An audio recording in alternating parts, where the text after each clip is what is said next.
Boa noite. Nesta semana, você viu aqui no Caderno Regional o drama das famílias que perderam tudo durante um incêndio no caminho São Sebastião, na zona noroeste de Santos.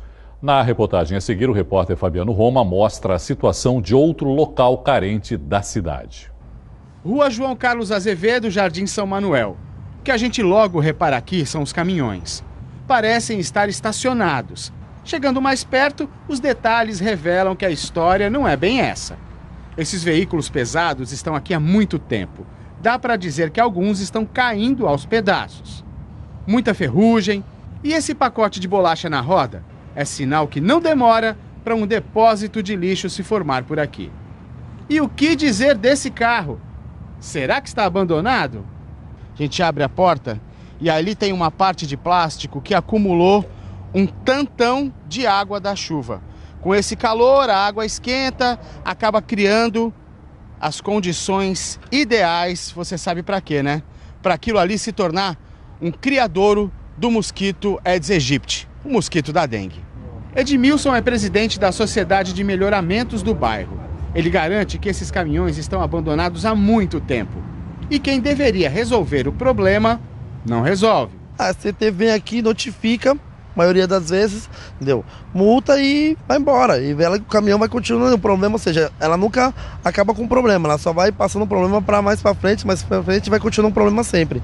Enquanto os caminhões permanecem aqui, moradores sofrem as consequências. À noite fica muito perigoso, o pessoal que faz caminhada aqui principalmente, as pessoas, o cara pode esconder aqui atrás, ninguém vai ver, porque aqui é um bairro pequeno, onde todo mundo se conhece, mas tem entrada e saída para qualquer lugar, então acaba ficando perigoso nessa parte, entendeu? Ainda na mesma rua encontramos outro problema: calçadas quebradas. Aliás, a gente vê isso por quase todo o bairro. Segundo o Edmilson, isso começou há quase 6 anos e não foi causado por quem mora aqui. Em meados de 2012, uma emenda parlamentar de um deputado de fazer o bairro todo, as calçadas e as ruas. E o que acontece? Aí começou aquele pique total, a empreiteira saiu quebrando tudo, entendeu? E do nada parou a obra. Cortaram a verba e ficou nessas situações, as calçadas tudo quebradas, sem condições de ninguém andar, porque foi a própria empreiteira que quebrou. Entendeu? E agora querem notificar os moradores a fazerem isso, entendeu? É uma coisa que tá em conflito, a prefeitura não vem tampar esses buracos e os moradores que estão sofrendo, são obrigados a andar no meio da rua, capaz de sofrer um acidente, né? Agora estamos na Praça Antônio Guilherme, que era para ser um local de lazer para a população. Mas tem muito o que fazer por aqui. Grades precisam de manutenção. Os brinquedos para as crianças estão pela metade. Não dá para usar. Você está vendo esses espaços vazios, né? Nessas áreas, era para ter banco, para a população sentar debaixo de uma árvore. Tem espaço para 3, mas só tem um banco, que é esse daqui. Vamos ver como é que ele tá? Olha só, completamente solto. Imagina você sentar aqui e correr o risco de cair. Um perigo. Agora estamos na parte mais carente do Jardim São Manuel.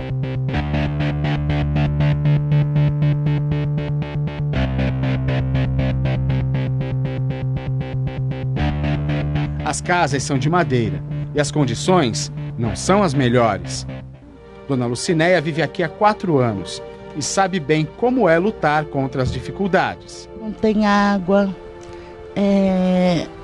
a energia aqui sempre está dando curto no fio, tem bicho na maré, né?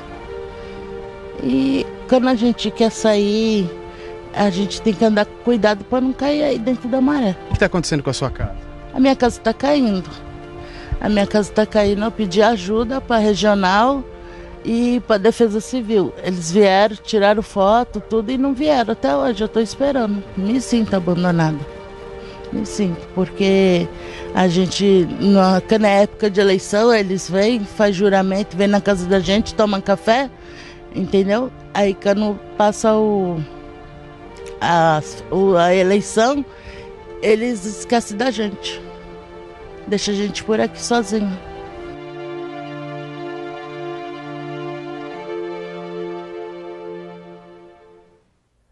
Em nota, a Prefeitura respondeu que a CET fiscaliza 8 veículos abandonados no bairro e que é necessário seguir um trâmite para a remoção.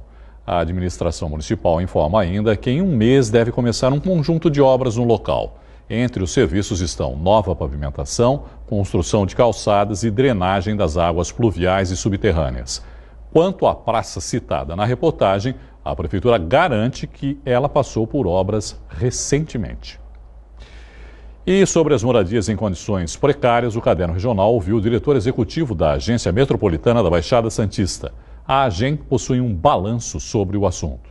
Nós temos aí cerca de 140 mil imóveis em condições precárias, ou de regularização fundiária, né, portanto, ou de reassentamento e de unidades novas. Áreas que têm viabilidade de regularização, que é muito importante agora face à nova lei federal, que facilitou a regularização, ou áreas que você não tem condição de regularizar.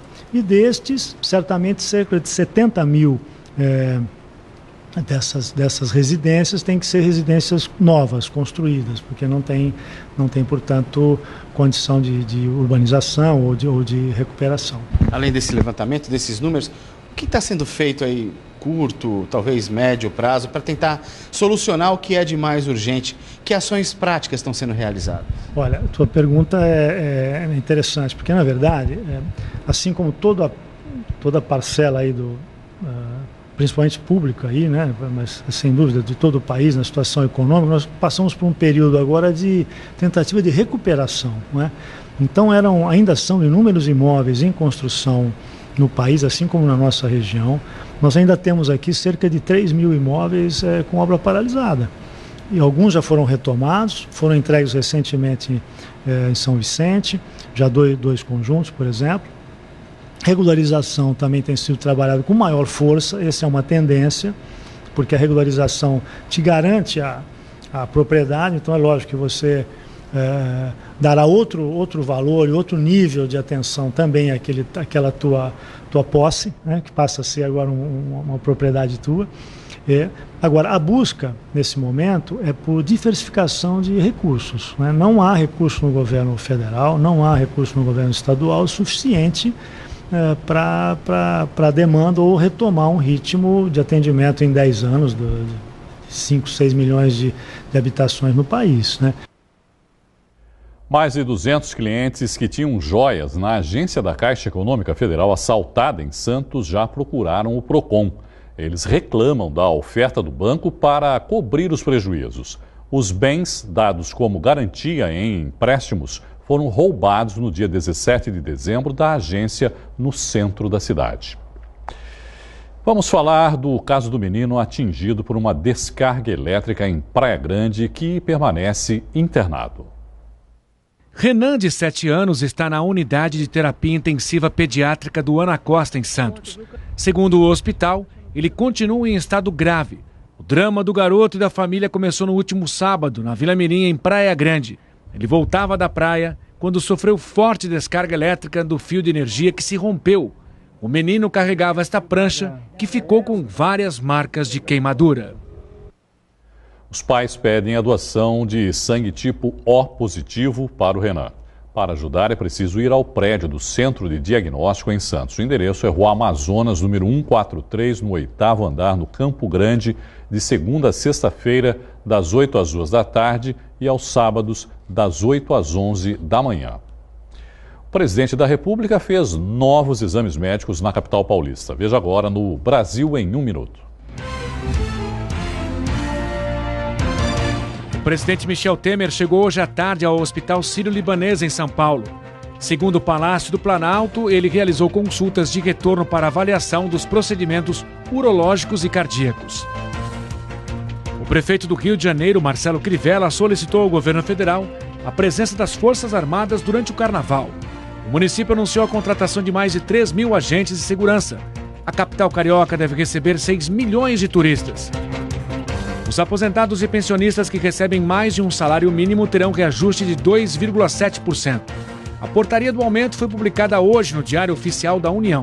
O teto das aposentadorias passa para cerca de R$ 5.650. Vamos falar agora sobre segurança pública com o comentarista Paulo Della Rosa. Paulo, boa noite. Obrigado, por participar aqui com a gente.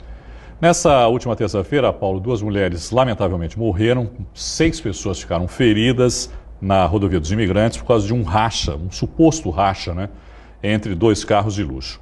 Um dos motoristas está preso. O que prevê a legislação nesse caso, Paulo? Irineu, esse é um fato bastante lamentável que, infelizmente, vem acontecendo cada vez com mais frequência.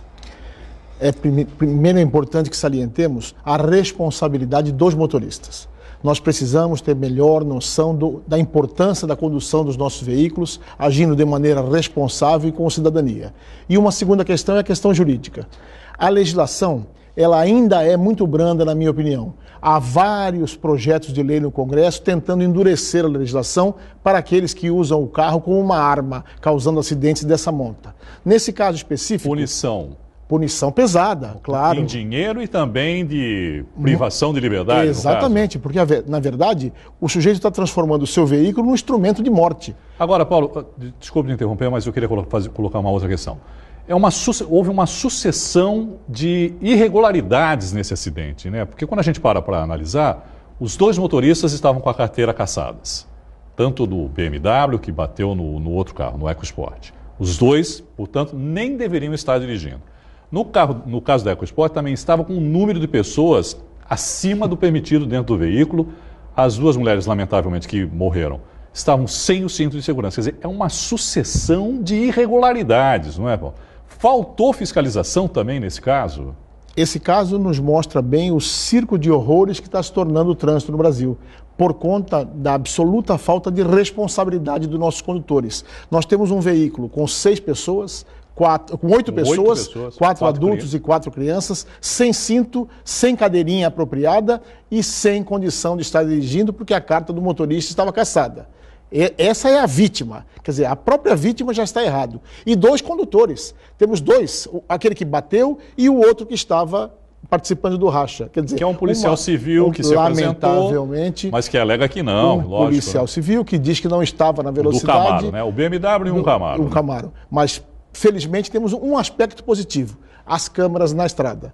Pelo menos temos imagens disso. E esperamos que agora, de uma maneira bem rápida e bem contundente, haja punição para que não vamos reparar a desgraça para as famílias, mas que sirva de um alerta e de um bom lembrete para todos nós que o carro há de ser tratado com responsabilidade e, especialmente, que sigamos a orientação que está contida na lei, evitando que tragédias dessa monta aconteçam.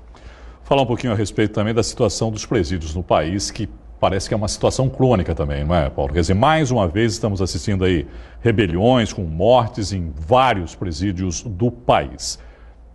O sistema entrou em colapso já, Paulo, você diria, e principalmente devido à superlotação dos presídios? Irineu, eu venho clamando no deserto há muito tempo sobre isso. A polícia prende bastante. Nós fazemos muitas prisões. Mas o que está acontecendo? Nós não estamos dando aos nossos presos o que a lei exige, a ressocialização. Estamos amontoando presos e, infelizmente, parece que a sociedade ainda não compreendeu. Pensa que é bonito colocá-los lá amontoados, sem dar comida, sem dar assistência, mas o que acontece? Eles acabam se fortalecendo lá dentro e voltando ou para a rua, nas saidinhas temporárias, ou com o cumprimento da pena, ou fazendo que a criminalidade cresça a partir de dentro do presídio. Então, realmente estamos muito próximo de um colapso sério no sistema prisional. E é preciso que pensemos como um todo. A sociedade tem que participar desse processo. Nós precisamos criar novos presídios para que não tenhamos superlotação e precisamos efetivamente dar aos presos alguma destinação legal. E qual é essa? A única que a lei pensa, a ressocialização. Não basta retirá-los da sociedade. Nós temos que melhorá-los enquanto seres humanos para que quando eles voltem à sociedade não mais delinquam. Me parece uma coisa emergencial, quer dizer, você criar novas vagas hoje. Isso é emergencial. O ideal seria que nós diminuíssemos, na verdade, essa superpopulação, ao invés de se construir mais e mais presídios, porque também não vamos chegar a lugar nenhum com isso, não é, Paulo? É como você falou, se não houver essa ressocialização, não adianta nada praticamente, porque presídio, quando na verdade nunca vamos diminuir essa população carcerária, né? E eu ainda ontem, conversando com algumas pessoas na rua, uma senhora usou um termo que me deixou bastante interessante.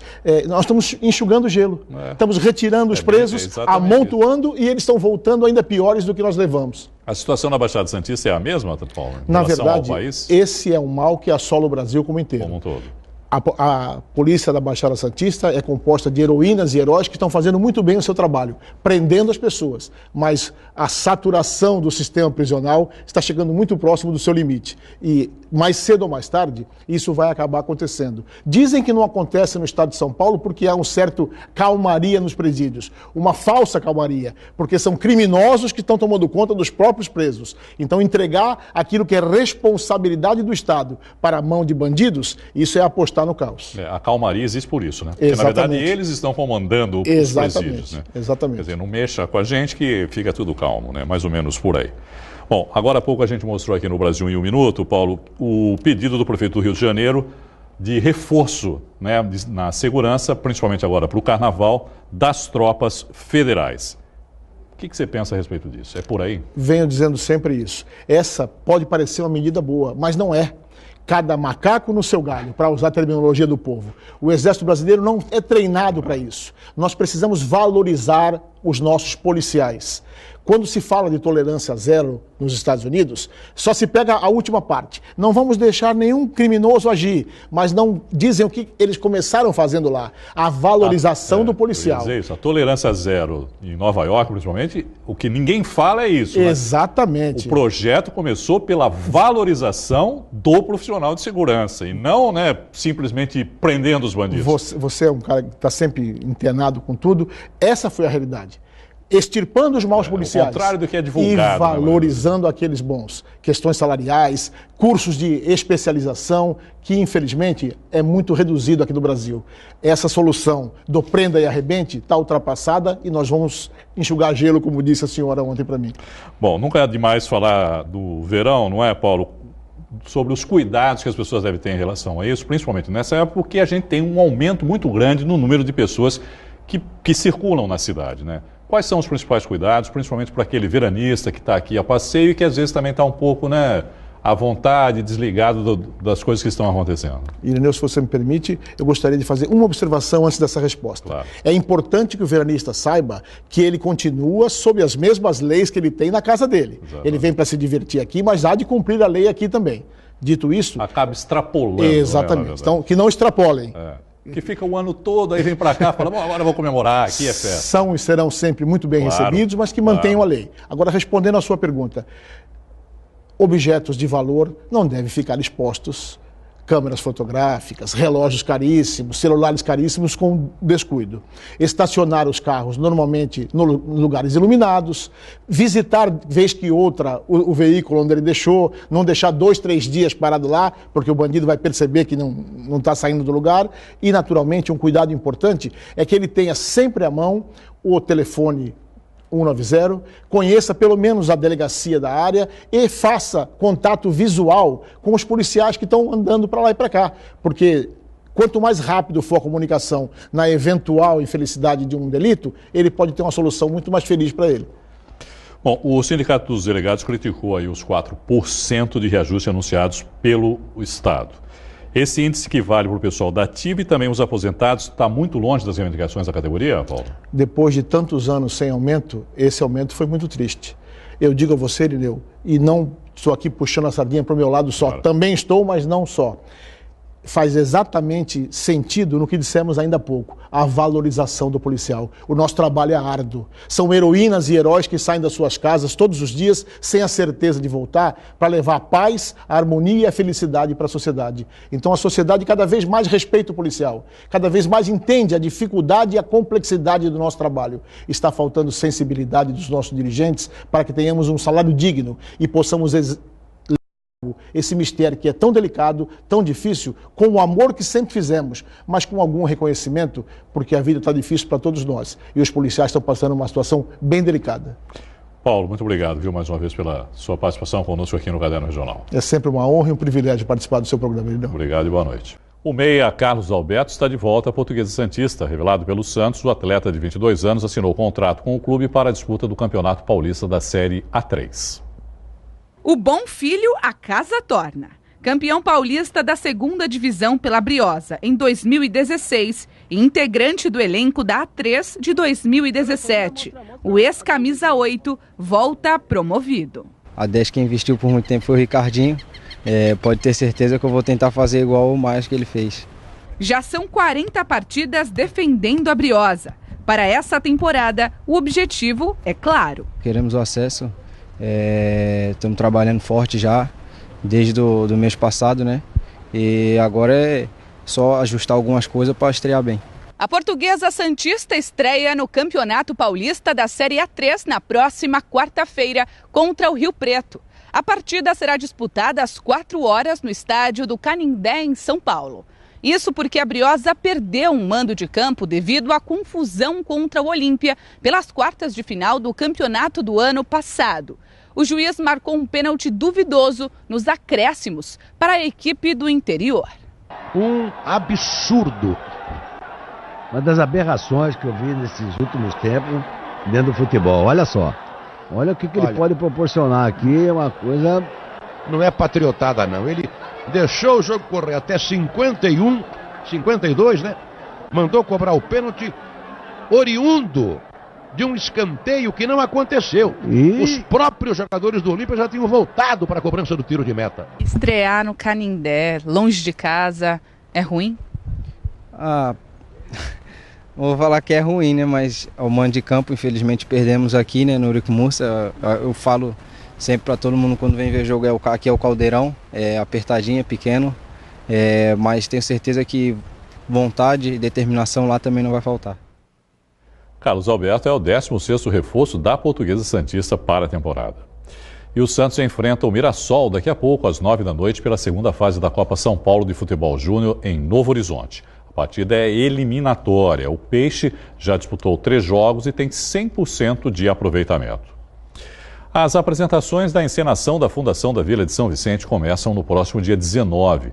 Atores da comunidade, que são a grande maioria no elenco, capricham nos ensaios para encantar o público na praia do Gonzaguinha. Faltando pouco mais de uma semana para a estreia, o clima é de frio na barriga. Carmen vai interpretar uma das cortesãs da corte portuguesa. É a primeira vez que ela participa da encenação da Fundação da Vila de São Vicente. 5.000 pessoas que a gente vai se apresentar, dá aquele friozinho na barriga, ainda mais que é a primeira vez. Ao contrário de Carmen, podemos dizer que Rodrigo é um veterano quando o assunto é encenação. Em 24 anos, já foi soldado, corsário e conde. Desta vez vai interpretar 2 personagens. Mas não pense que com a experiência, o nervosismo vai embora. Todos os dias de apresentação, não só na estreia, mas todos os dias de apresentação, ainda dá aquele frio, ainda...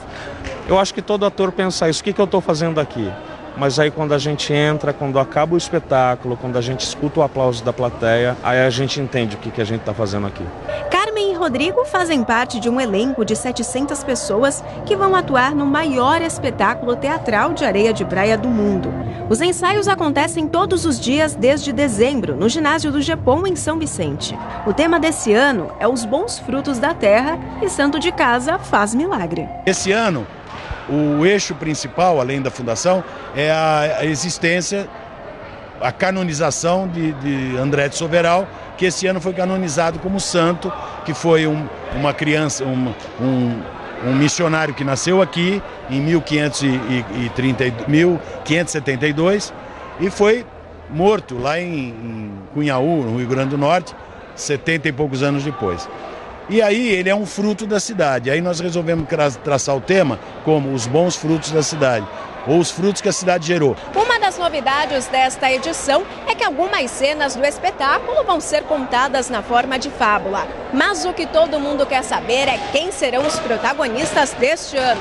Segredo guardado a 7 chaves pela organização. Enquanto os nomes não vazam, a comunidade especula e arrisca até alguns palpites. Eu acho que o Martim Afonso vai ser o Marcos Frota. Mas eu gostaria que fosse o Rodrigo Lombardi. E para Índia Bartira? Minha querida Marisol Dias, a única. Você acha que pode ser ela? Eu acredito que ela seja ela esse ano de novo. Índia Bartira é ela, tem jeito. A encenação será realizada na Praia do Gonzaguinha entre os dias 19 e 25. Os ingressos já estão sendo vendidos em 4 pontos da cidade. Custam de R$ 2 até R$ 5, com a renda destinada ao Fundo Social de Solidariedade. Um convite para toda a população de São Vicente, da Baixada Santista, do nosso estado, participar da 36ª encenação da Fundação da Vila de São Vicente, de 19 a 25 de janeiro. Um grande espetáculo que vai emocionar todos os presentes.